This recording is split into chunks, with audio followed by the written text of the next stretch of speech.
7월 29일 인공지능 아나운서가 읽어드리는 남도일보 뉴스입니다. 교통약자인 장애인들의 이동 편의를 보장하기 위해 확보된 장애인 주차구역이 제대로 지켜지지 않으면서 이에 대한 민원이 잇따르고 있습니다. 광주 내 5개 구청에 따르면 최근 3년간 장애인 주차구역 위반 단속 건수는 총 79,112건에 달합니다. 상당수의 장애인 주차구역이 법에 명시된 공간보다 좁거나 일부 비장애인 이용자로 인해 정작 장애인은 이용하지 못하는 실정입니다.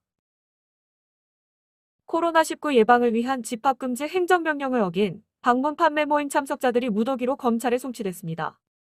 광주 서부경찰서는 15일 서구 치평동의 한 방문 판매업체 사무실에 모여 제품 시연을 하다가 보건당국에 적발된 이 업체 관계자 등 61명을 기소 의견으로 검찰에 송치했습니다. 현재까지 서부경찰은 감염병의 방법 위반 사건 10건, 115명을 기소 의견으로 검찰에 송치했습니다.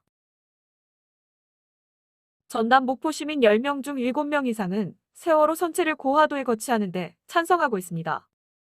정부의 세월호 선체 거치 장소 후보지로 목포의 고화도 신앙 배후부지가 유력한 장소로 거론됨에 따라 시민 의견 수렴을 위해 시민, 사회단체, 유관기관, 학생, 일반 시민 등 13,092명에게 설문조사를 실시했습니다. 조사 결과 찬성 74%, 반대 26%로 집계됐고 이른 찬성 이유는 생명안전교육공간 조성 등입니다.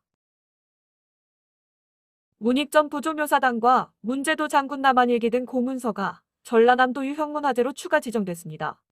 부조묘의 사당과 고문서 기록물 27점이 추가 지정돼 전라남도 유형문 화재 제110호 고성문익점 부조묘와 고문서로 보존 관리됩니다. 병자호란 시기 인조를 호위하며 남한산성에서 79일간 항전을 기록한 문제도 장군의 남한일기 등도 포함됐습니다. 지역을 대표하는 호른 앙상블 단체 광주 호른 사운드가 호른만의 색다른 매력은 느낄 수 있는 정기 연주회를 개최합니다. 8월 4일 오후 7시 30분 유스퀘어 문화관 금호아트홀에서 열릴 예정입니다.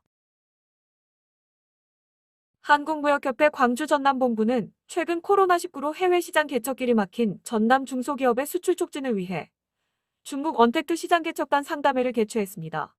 이번 시장 개척단에는 식품, 뷰티 제품, 비료, 관광 등 전남도 수출기업 26개사가 참여했고 중국 베이징, 칭다오, 청두 등 세계 도시 유력 바이어 26개사와 79회에 걸친 수출 상담을 진행했습니다.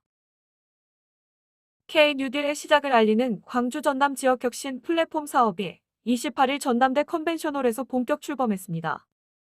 광주 전남지역대학교 총장협의회는 제3회 지역사회 포럼을 개최했습니다. 협의회 회장인 김혁종 광주대 총장과 15개 대학 총장과 관계자, 이용섭 광주시장 등 자치단체장 김선민 광주테크노파크 원장 등 혁신기관 대표들과 교육부 관계자 등이 참석했고 유튜브로 생중계됐습니다. 전남 동부권 소병철, 주철현, 김혜재, 서동용, 김승남 등 5명의 국회의원은 28일 여수 순천 사건 진상규명 및 희생자 명예회복에 관한 특별법안을 공동 발의했습니다. 이낙연 의원을 비롯해 국회의원 152명이 공동 발의에 참여한 이 법안은 통과 가능성이 높습니다. 의원들은 진상규명, 희생자, 유족들의 명예회복을 위해 최선을 다하겠다고 말했습니다. 이상 인공지능 아나운서가 읽어주는 남도일보 뉴스였습니다.